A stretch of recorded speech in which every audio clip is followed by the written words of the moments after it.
Hey y'all, this is Sad Boys Mets Club. I am Giovanny Blanco and I'm Franklin Blanco. we are here to talk about many things, especially anything to do with the Mets, but also life, culture, current events, Music. and music, very important music, and of course the Mets. You already said the Mets. Mets was the first thing you said. It's the most important thing. It's our philosophy in life. The Mets.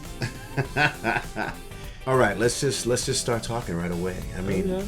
there have been a multitude of sign-ups and trades and things. Big off season. Big off season, right? So let's start talking about some of these. I'm kind of the question guy because I don't follow it as hard as you do. Like you're on top of all the trades and everything that's happening. Let's talk about the fish that got away. Kyle Tucker. I'm still mad about Kyle Tucker. It's been like a month. I'm still not. Why do you think we lost like that chance? The Dodgers. It's a status thing because we would have paid him more because he's gonna opt out after the second year. Both of the deals were the same except for the Mets had a front-loaded deal. The Dodgers kind of didn't have that. I think theirs is more backloaded and they have deferrals. Didn't have a little more of a long term too, a little bit for them. Same deal, same exact deal. Like But he went with the winners. Yeah, because it's like, would you rather be paid to carry a struggling team that, not to say what's going to happen this year, but proven to have a bad reputation, or get paid to be like the fifth best guy? Yeah, to coast in LA, like just live on the beach for like an exorbitant amount of money. It's like he chose the Dodgers. He's gonna get another ring with them. That's so we're saying that we would have taken that deal too. We offered him that. I mean, like if we were Kyle. Oh yeah, if I was Kyle Tucker, I would have taken that. I mean, I guess no. Me personally, if I was in his shoes, but I was me, I would have taken it because I'd want to be on the Mets. Yeah. But if I was him, I would have taken that deal because it's a better run organization. That's been proven. And not to wish any bad luck on anybody or anything, but Kyle has been known to kind of be injury prone. He has gotten some injuries in the past, and you can't help but wish in the back of your head, as evil as it is, because in this situation, if he were to get an injury that took him out for part of whatever the 2 years that he's going to do, that would just hurt the Dodgers because he would still get paid. He's going to get paid. He's going to get Bobby Bonilla no matter what. Yes. Yeah. Well, again, we're not wishing any harm on anybody, and we want Kyle Tucker to have a great season. I mean, he just doesn't have to play. You don't need to play. God, he's gonna have such a good season. That's like, that's one of the best batting lineups. It's gonna be great for him. Yeah. All right, so let's go. Let's talk Bo Bichette. After not being able to get Kyle Tucker, we looked around for. I mean, we didn't even look around. That was the best thing to hear, is that we had been talking to Bo Bichette the whole offseason. Like the whole time we were pursuing Kyle Tucker, we were also talking to Bo Bichette. And then it also does just help that we stole him from the Phillies. Like they've done the thing. If you're not getting better, you're getting worse. And the Phillies are basically the same team, if not a little worse, because they lost Ranger Suarez. And there's bad player relationship with like the management right now. But it's kind of, I love that we signed Bo Bichette because we needed, even just for morale, we needed like that guy. Yeah, a little veteran, like sort of flavor and energy and somebody who knows how to be on a team. Yes, exactly. And like that team, he knows how to be on a team that wins. That wins. Gets to the World Series. That's like one game away from winning. Yeah. Not one game away from losing. Yeah. As we know so well. So that's what does he bring to the Mets? I mean, this is the tricky part. I mean, the whole thing is that he's we were talking about this earlier today, that he's naturally like a shortstop and he can't be Lindor. But then we put that in the universe. You bring Bo Bichette, and then what happens? I mean, Lindor gets injured. And you know what that is? I wore my cursed jersey. I didn't want to believe it was cursed. Which jersey? The Lindor jersey. Why is it the cursed? The Lindor New York City Connect jersey. I wore it to a game in San Diego where Alvarez got hit in the face with the ball he was trying to catch, and we traded a guy to the Padres mid-game. Mid-game? Mid-game. Who did we trade? I don't know, just some guy. It was like trade deadline time. We just traded. So it happened during the game. Yeah, and while you were there. I was wearing that jersey, and then I wore that jersey on the last day of the season. Yeah. And that's just like, I feel like that's one that I'm gonna put up on the wall. Were you wearing the jersey when we got the injury report? Yep. No way. I was wearing the jersey yesterday. So I think. All right, we gotta hang that jersey. Yeah, that jersey, great to look at. Not wearing it so much. It's connecting to the wrong forces. Mm-hmm. It's connecting to the Mets dark vibe side. too much.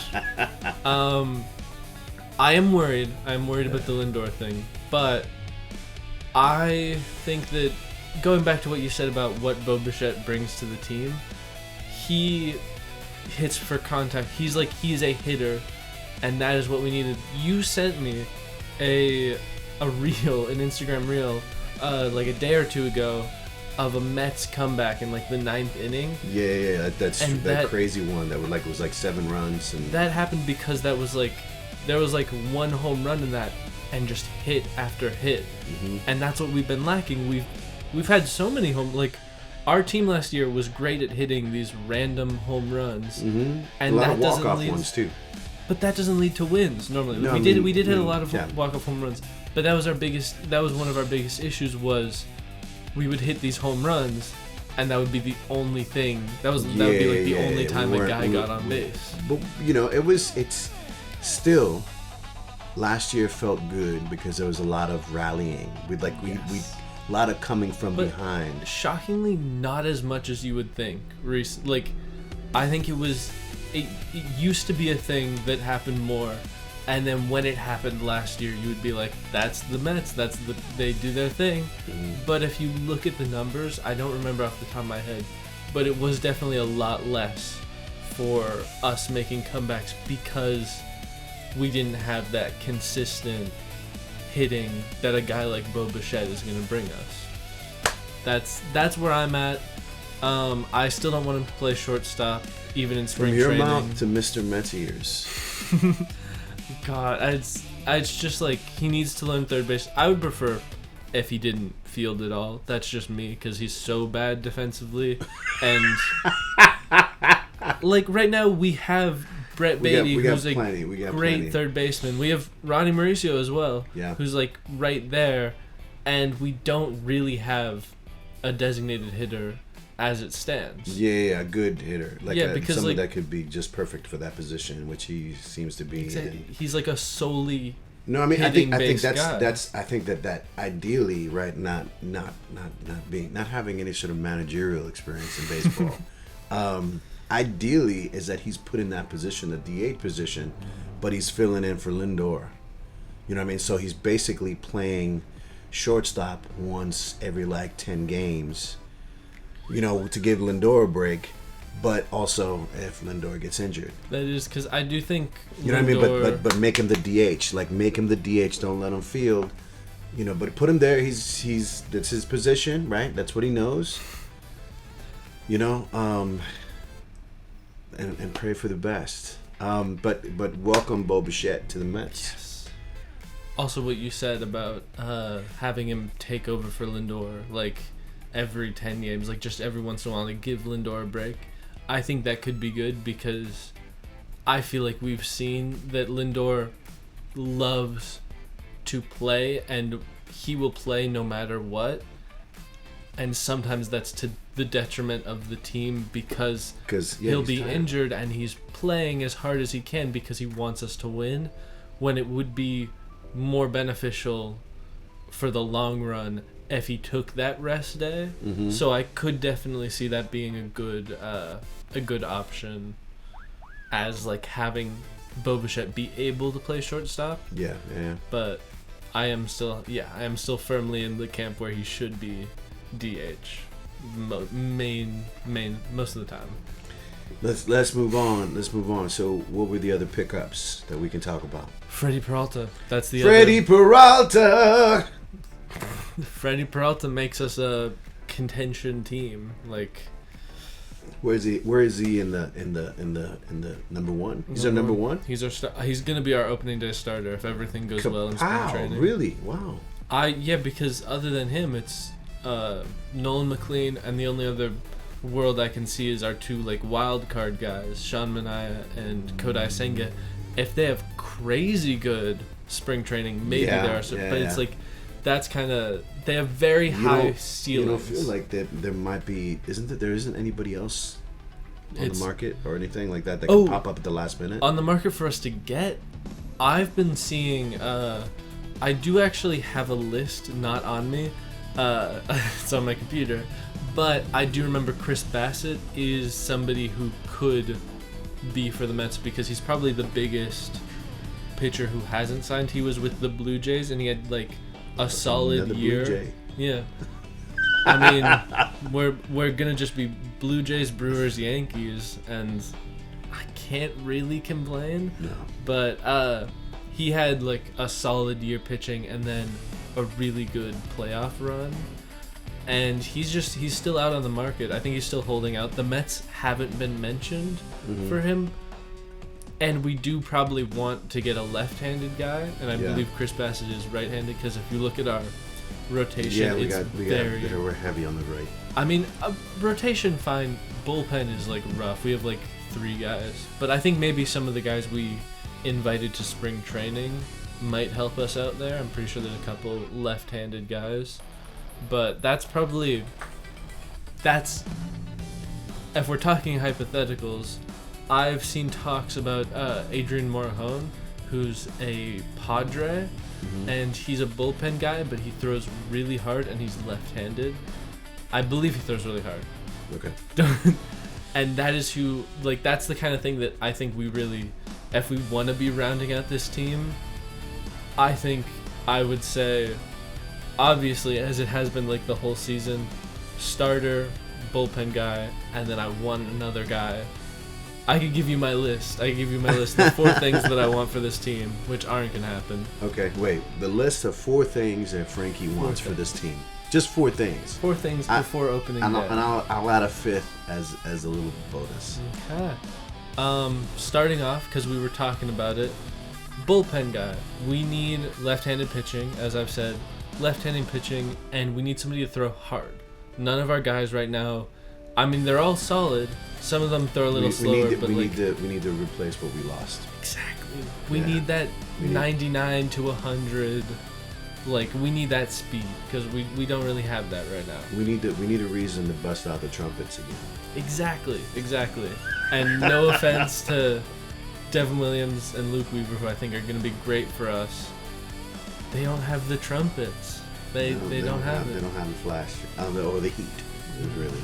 The sauce. The sauce. The sauce. What's number 2? Number 2, just to cover the things we talked about, starting pitcher. Because right now, our starting pitchers are You said Peralta. Freddie Peralta, Nolan McLean, Clay Holmes, David Peterson, Kodai Senga, Sean Manaea, and then potentially Jonah Tong and Tobias Myers. Tobias Myers more than Jonah Tong because I think Jonah Tong needs like a couple months at least in AAA because he will be that guy, just not yet. We brought him up too soon. And Tobias Myers has played a little bit of starter as well, so I think there's potential there. And we did say we're putting him on the starter track for spring training. But they're like, that feels like a very solid, like, starting 1, 2. Then we have 2 guys who are like good fourth starter kind of guys, 4th and 5th, and then we have 2 guys who could be very good or very bad, being Kodai Senga and Sean Manaea, who I have hopes for. They've said that Kodai looks good. Well, we've seen we've seen the worst and the best from them. We have seen. I mean, I would posit that we could still see better from Senga. Senga can be a monster, and Sean Manaea was looking better last year. But it does just feel like we're missing. Like, I would like to have a very solid 1, 2, 3. I would like that. But I know that that's probably the biggest ask of anything right now. Moving on. Number 3. This is. I know we just got MJ. I don't remember his name. We just got that. We'll have it right there. We just got a guy who can be like, not to be that guy, but he's a very David Stearns pick. He's like low risk, medium reward. Cheap. Yeah, exactly. And that's good because we needed more. We needed a backup in the outfield, and like to see, because like depending on how spring training goes, Benj might not even make it. No, Benj is gonna make it. I'm hoping he makes it. I think he's gonna be our guy because he's that good. But you have to be prepared. And honestly, I like having this new guy as like a backup. But who I really want back is Starling Marte, because that's like Clubhouse. You and Soto. Yeah, exactly. You and Soto want that's a big reason. He is our $750 million man, and we want to keep him happy. Yeah. And nothing made him happier than being on the same team as Marte. And that's kind of like. And if you look at the numbers, there are a couple of other options. Like, I was looking at Mike Talkman, who's a free agent right now, and Andrew McCutchen as well, who just like, you look at them. But my one like wariness is, if you look at the stats, Marte played a lot less than Andrew McCutchen last year, and he had a lot better stat. Like statistics are like, he was like double the WAR of, and it's like. And I mean, that why combined wouldn't we take him back though? Why wouldn't we get him back? I think we're kind of waiting to see if he lands. Like, I feel like there could be a world where nobody really is jumping at the gun for him, and then he ends up coming back on like a $5 million a year deal. I think right now his market value is like $7 million a year, but I think we could get him. Come on, fork it up, y'all, or Soto, fork it up. We are like, go $7 million of your 750. He should. He totally should. I mean, he's your friend, right? Hook it up. And I mean, we are still 40 million less, or like a little under 40 million less than the Dodgers. We still have room within our budget. Like, us and the Dodgers are 1 and 2 in terms of payroll, and we still have that room. Like, if we want to beat the Dodgers, we have $40 million. We don't. In theory, we don't have it. We would just be able to spend it. Yes, we have $40 million that we wouldn't be could spend. the most. Exactly, without being. We're already spending like $50 million more than the next lowest team, but it's the thought that counts. Yeah. So I want Marte back. Okay. So that was 3. What's 4? 4. 4 is the fun one. 4, I think you already know. I want Kike Hernandez. Kike Hernandez is the Pedro Pascal of the MLB. That's a funny way to put it. He kind of is, though. He kind of is. He's kind of like, people just really like him, and he's like another reason you pick Marte for the vibes, and he can also play a little. Kike Hernandez more so for the vibes, but also he is utility, And if we were to do a trade in some way to get rid of one of our guys, so like say we get rid of like Mauricio, though I want him to succeed. I want him to succeed this year. But if we were to trade him, then we could get another like major league player around the. I know we still have a lot of guys, but Kike Hernandez also knows what it's like to win. He's been on a lot of winning teams. Yeah. And he's just a good, fun guy to have around the clubhouse. That doesn't hurt. And the Dodgers seemingly don't want him back. Like, their players have said, bring him back. And the management hasn't brought him back. I have a weird feeling that basically what they're doing is just like waiting for somebody to want him, and then they're going to offer him twice as much. Because they can.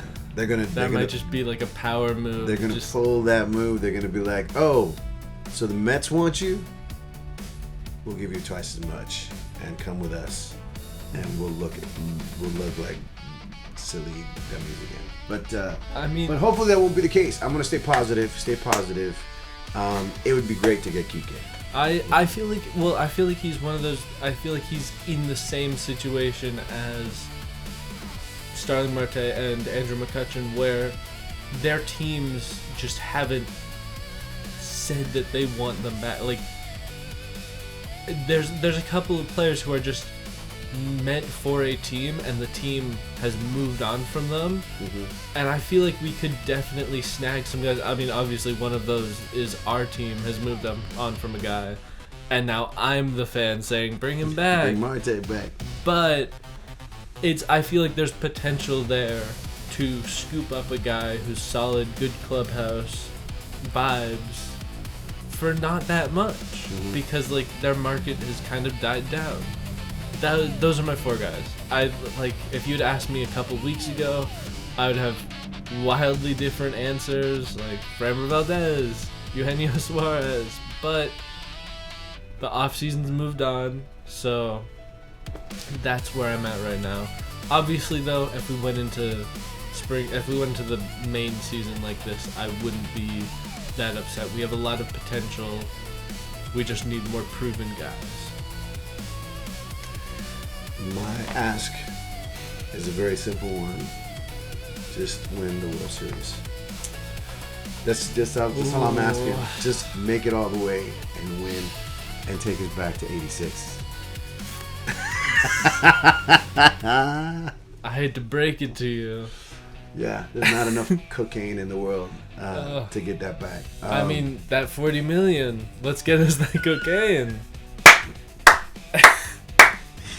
Actually, you know what? That you mentioned that. That my fifth request is that Keith Hernandez not retire. I think we have a few more years, but that's to rephrase both the years, to win the World Series before he retires. Just to give it to Keith before 2030. Come on. No. This year. I think if I was a betting man, I would say the Dodgers would three-peat. But what? If we're being optimistic, it's the Mets year. Which is our motto here at the Sad Boys Mets Club, to be optimistic.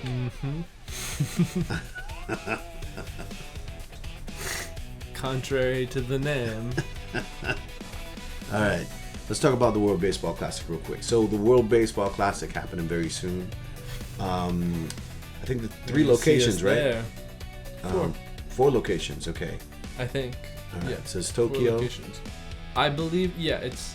I don't know all of them, but I do think. I mean, it's Miami, Tokyo, Miami, Arizona, or somewhere. Texas, maybe. Texas. I think you're right. Houston, I think it is. And then one more. I feel like it's got to be somewhere in the Caribbean, somewhere like. I feel like it would be ridiculous. Puerto Rico, actually. I would think Puerto Rico, because I think Puerto Rico is like the headliner of their own bracket. Which is kind of messed up because the whole news about the team and it's falling apart. Though I did see somewhere that might have been a lie that Bad Bunny did offer to pay insurance for those guys that didn't get insurance, which doesn't even matter now for a guy like Francisco Lindor, because. But there's whatever he doesn't. It's there are other Puerto Rican players. I hate to jump the gun, but I do think Puerto Rico is a little bit out of contention right now. Okay. I think for the World Baseball Classic. For the World Baseball Classic, I think all of those Puerto Rican players are going to be great this year, except for Edwin Diaz. You know what you did. I'm excited to see him pitch here more because it's like, look, it's we're local to LA, so we are kind of looking forward to. I mean, that's the advantage about living here is that we get to see the Dodgers play. No, it's good, and Dodger Stadium is just definitely one of the best places to be. Great, without a doubt. Great stadium. And you get to see the best living baseball player of our generation. That's right. Shohei Ohtani. Oh, I thought you were gonna say. I was gonna say somebody else that is no longer with the team. And I think they actually might be dead, so I'm not even gonna bring their name up because it'd be kind of rude.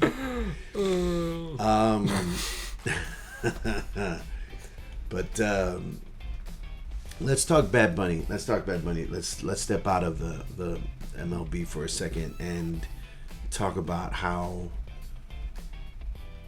impactful that performance was. I mean, we haven't talked about it. You and I haven't talked about it yet. It's been a couple days, and everything leading up to it, all the sort of controversy and all the people that were against it because whatever. Oh, it's all in Spanish. Which it's like By the way, have you seen the photos of not of the Kid Rock Super Bowl, but of from behind the crowd of how few people were there? Oh yeah. It looks so sad. Yeah. But, I mean, I personally don't want to criticize. I want to criticize Kid Rock.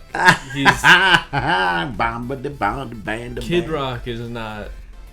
That is what I'll say. Yeah. You can not enjoy Bad Bunny, but if you choose to enjoy Kid Rock over Bad Bunny, I mean, it's kind of tricky. He had his moment, and I feel like, again, I don't want to knock on anybody who's performing at the other thing. To me, it's just really more about the reason behind it. That's the thing that's really kind of to call it all American and not have anybody of color or anybody outside of whatever was there, and which I think I will say is probably one of my favorite things about the Bad Bunny performance was that the part at the end where he said every country in both Americas, in the Americas, and that because that's a point that you kind of lose in the modern talking about stuff. Is you say America, you think of the U.S. Yeah. And it's America, and it's America is also South America and Canada and Central America and the Caribbean. I love that shout out for Canada. Yeah, Canada. I expected. Canada.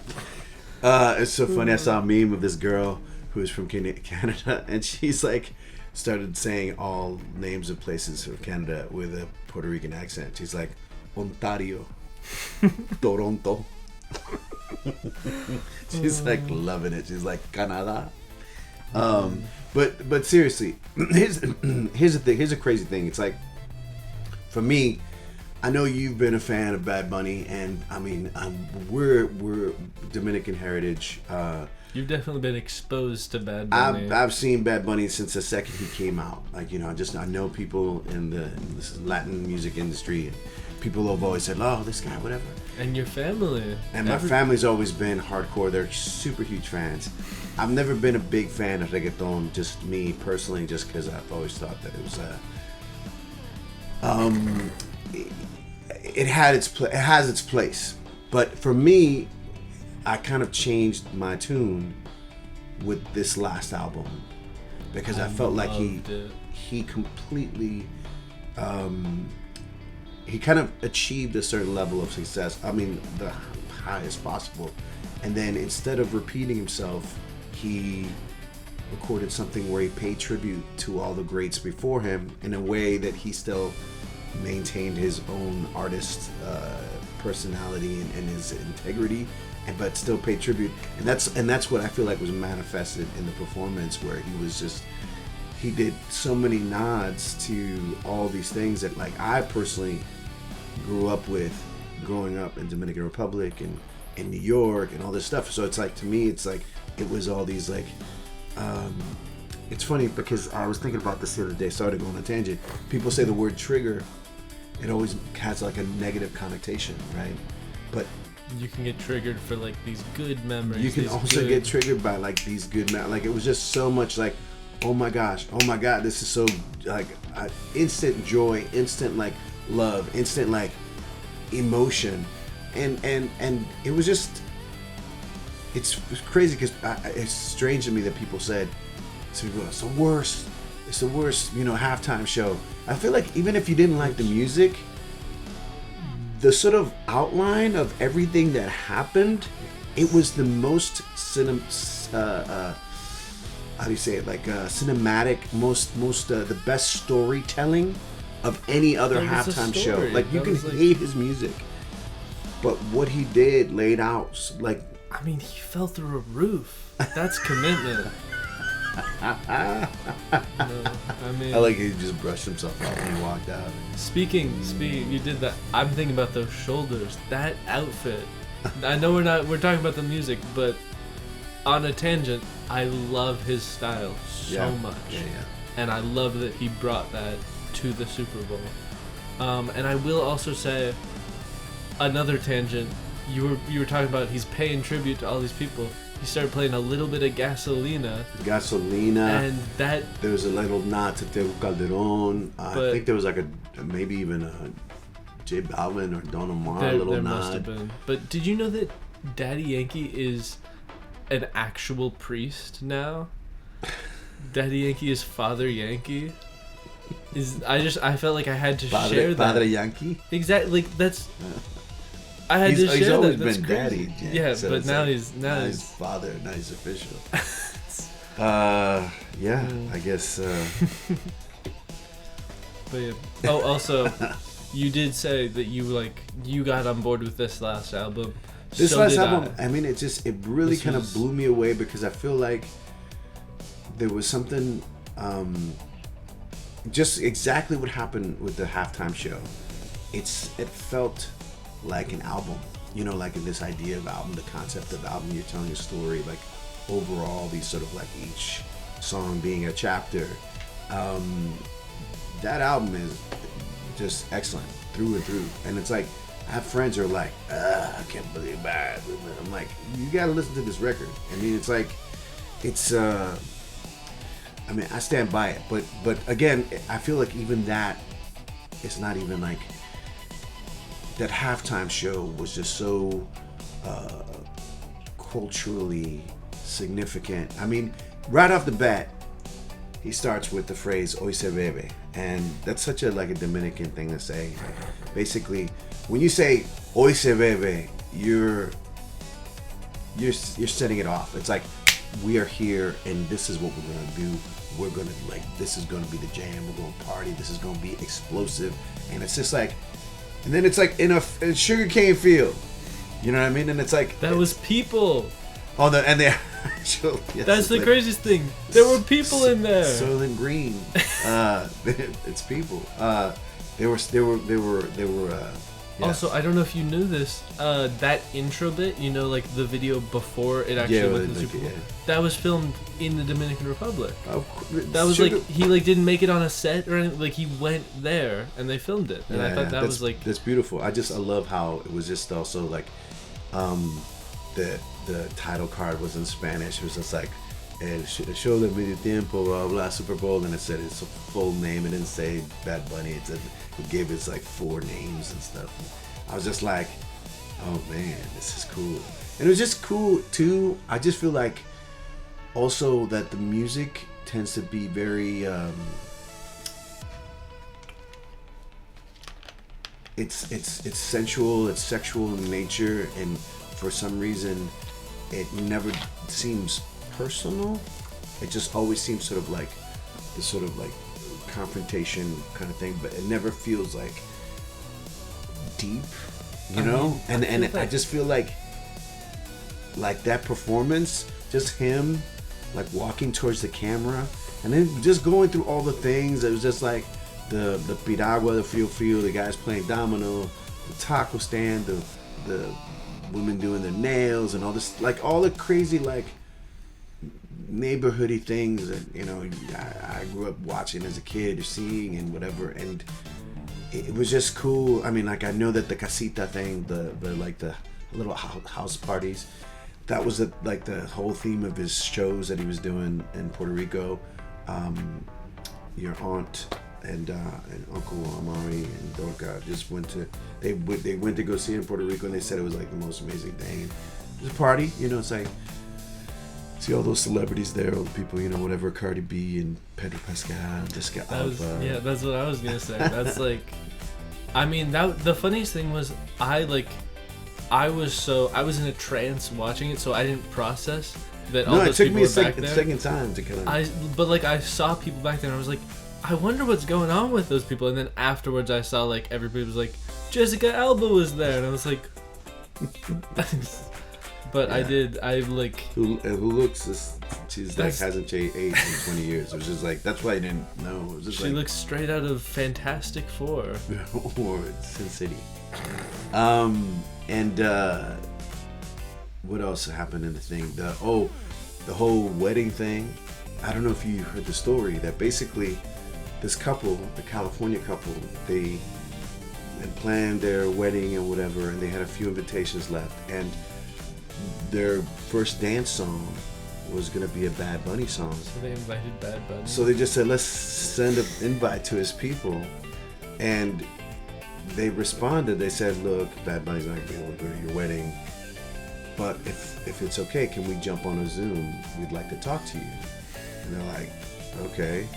And they'd been planning this wedding for like 2 years. And then they were like, we want you to be on in the Super Bowl. They were like, you don't say no to that. They had all other people canceled all the plans. But it was beautiful. And it's like, I love it too, because they did the whole engagement thing first. And then, a minute later they were on stage. And, the whole thing, there was so many things like kids, like I was that kid sleeping on the chairs and sleeping on people's, like on the coats, and like people would pile up coats on the bed, and and it'd come to be like 11 o'clock, midnight, 1 o'clock in the morning, and they'd put the kid on the bed. It's like, hey, because the party kept going, and like to this day, the smell of pleather and fake fur always brings me back to that kind of stuff. But that was cool. The kid that he gave the Grammy to, I think it might have been the same kid. Yeah, they thought that it might have been that kid that was like kidnapped taken by ICE.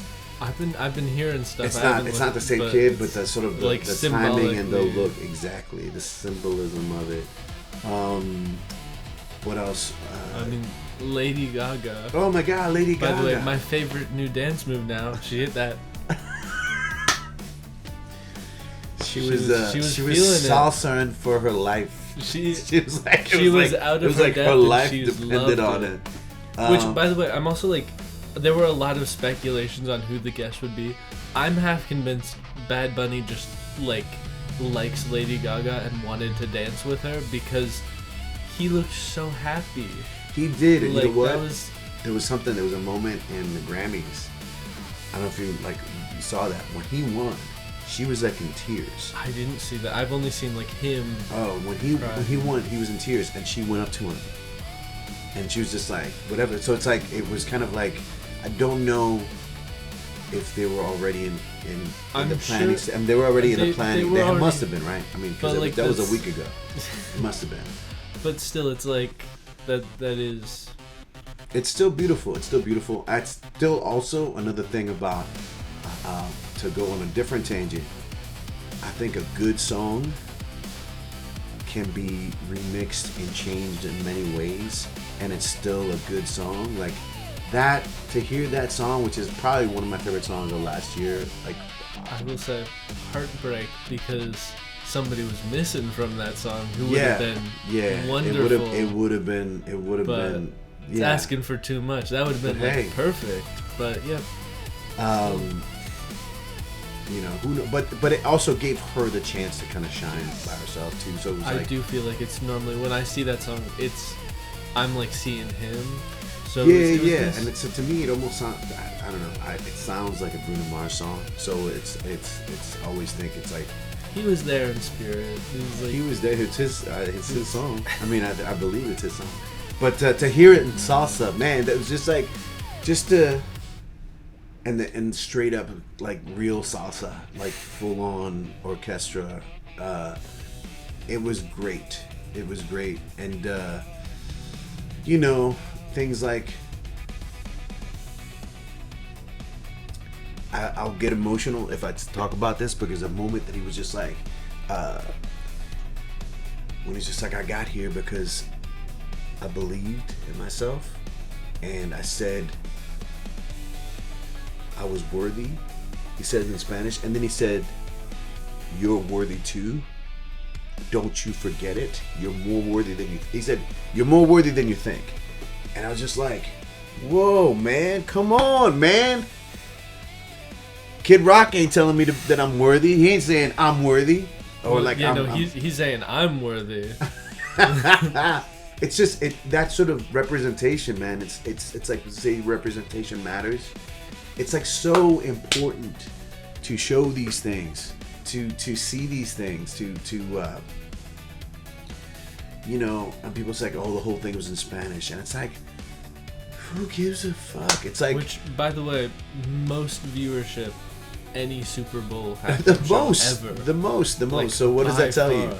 What does that tell you? So it's like, you know, and it's also, music is an emotion. It's a vibe, and the language sometimes isn't the first part of it. You know, I mean, it's like people have been bringing up. Like I saw an interview with Mark Anthony, and he said, "Look, Andrea Bocelli is one of my favorite singers, and I don't understand a word in Italian." You know, so it's like. Who, by the way, I think was in Solo Mio. Bocelli? Yeah. That's another talk. That's another talk. We have to bring that up later. But to wrap up this whole thing, you know, it was to use a baseball phrase. Baseball. He knocked it out of the park. It was a home run, and not only was it just a fun thing to watch. Oh, the thing with the lights is a thing that's like an experience. I had to go back to that. The electricity poles when the lights go out. Oh. It's like it's such a thing in the Caribbean. Se fue la luz. The lights go out on a daily basis. Just that's how they maintain the power grids. They keep things like rolling because there's not enough money to keep everything on at all times, and that thing, and the Ricky Martin thing, singing that thing about Hawaii, like, you know, we don't want to end up like Hawaii. That's like, I'm in American history right now. We just talked about Hawaii, and that is, it's bleak about how much that is. Then we're moving on, Monroe Doctrine, talking about just moving right along. Yes, it's like, ooh. Getting awfully similar to Hawaii, but it's all very recent, to be honest, and it's in the large scheme of history. It's all this stuff has been happening in the last 100 years. It's America. But that's the thing. It's like, look, we're a nation of immigrants. We are. Americans are people of different cultures combined, and we can't forget that. But thank you, Bad Bunny. Nobody's illegal on stolen land. Thank you, Billie Eilish. I mean, that was another thing. I've never been a fan of her or her brother that much. Like, I know they can make music, but afterwards, their response to the backlash of saying that just made me like them more.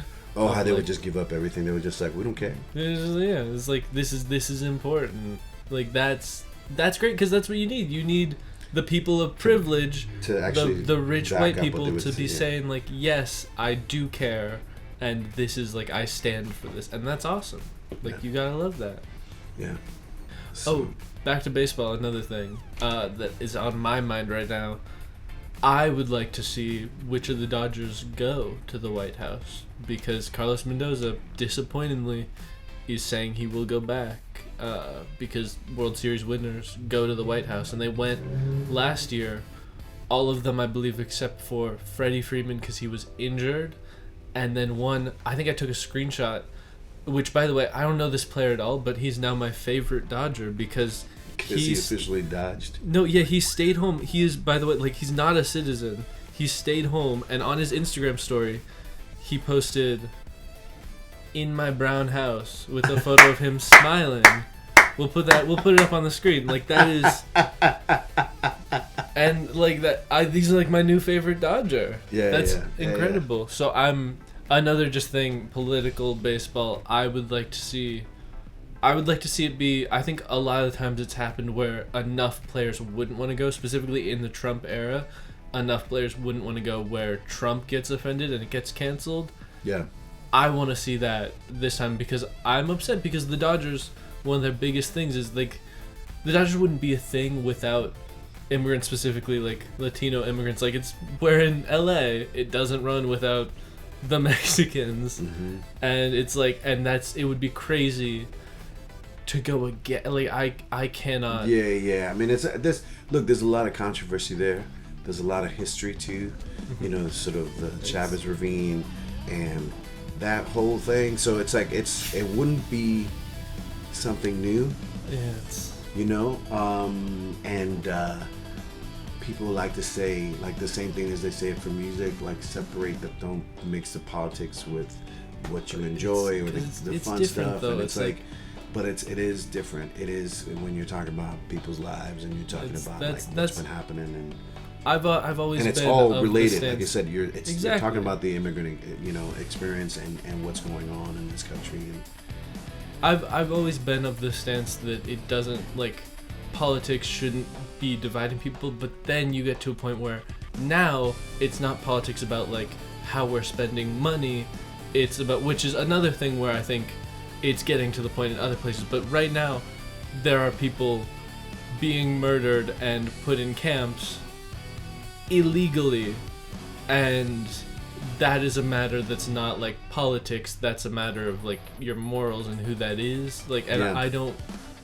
I feel like going back to the Dodgers, it would, like, it's a team of immigrants built on this built on land. Yeah. Like, it's like that's their whole founding idea is, like, it's Jackie Robinson's team. Like, this is I feel like I don't have high standards for the Dodgers, but, like, that's where I put my standards. But I do. I think they're gonna go. I think many of them are gonna go. I'm just hoping that a couple of them won't.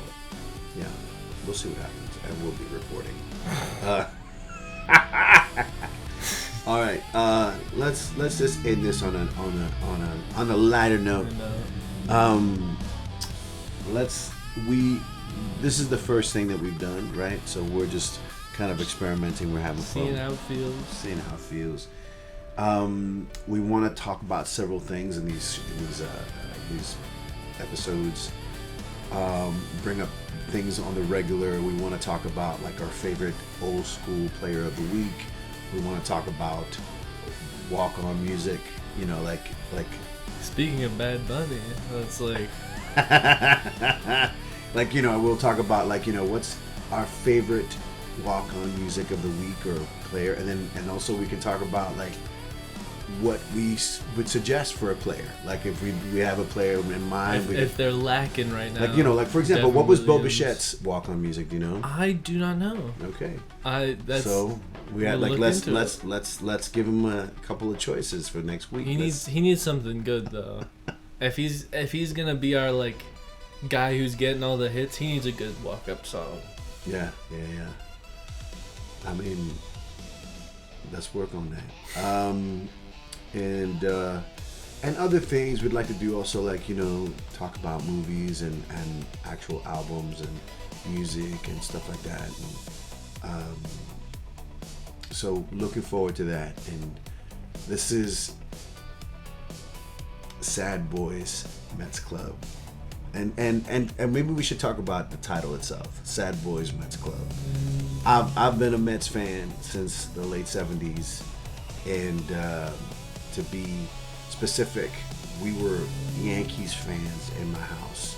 And in the mid to late 70s, we couldn't afford to go. We were living in Jersey City, New Jersey, and we couldn't afford for the whole family to go to Yankees games, not as often as we'd liked. And at the time, this is 76, 77, 78, 79. The Mets were possibly at their worst of all time, and they were just giving tickets away. So literally, I always joke that I think Carvel ice cream stores were giving away tickets, and my father would always just be like, "Okay, we're gonna go see the Mets," and that's how we eventually became Mets fans, because when you go to a stadium and that can hold like 50,000 people, and there's like 5,000 people there, as a kid, it's like a playground. You're like, there was no, I don't even remember security or anything like that. You can run everywhere. There's so few people. I remember seeing Dave Kingman and George Foster up close, like this close,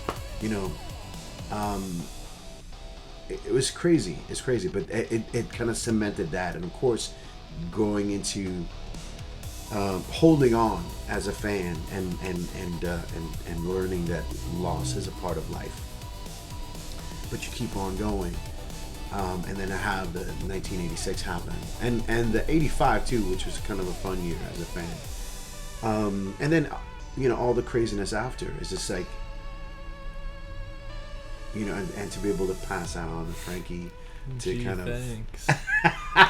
It's my greatest gift to you, being a Mets fan. But it's the cool thing is that it's something that we get to share. It's a rarity to kind of be able to we're father and son, and we're different generations, different beliefs, loves, life, and to have something that we can both cheer on together, that's actually like magical. So that's the beauty of baseball. It's the beauty of baseball. Baseball. Ayuno Dominican papi. Frankie's half Dominican, and we're going to be working on that. But that said, sad boys mainly because we're sad right now, but hopefully we'll fix some of this Mets sadness. Yeah. Hopefully we'll spread some positivity. Yeah. Maybe wallow a little bit, but mostly positivity. Mostly. We'll definitely be working on that. But as folks say, subscribe, like, do the thing that you got to do. Smash that subscribe button.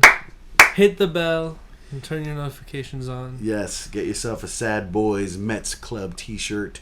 Whatever you need to do, be a part of it. Join the club. This is Giovanni. And Franklin. Signing off. Is there like a Mets way to say goodbye? So we can say, see you next year. Cool. There's always next year. I was going to say like going on, but I like... There's always next year. Yeah. So if we don't see you, there's always next year. We'll say that. Thank you for being here. Good night.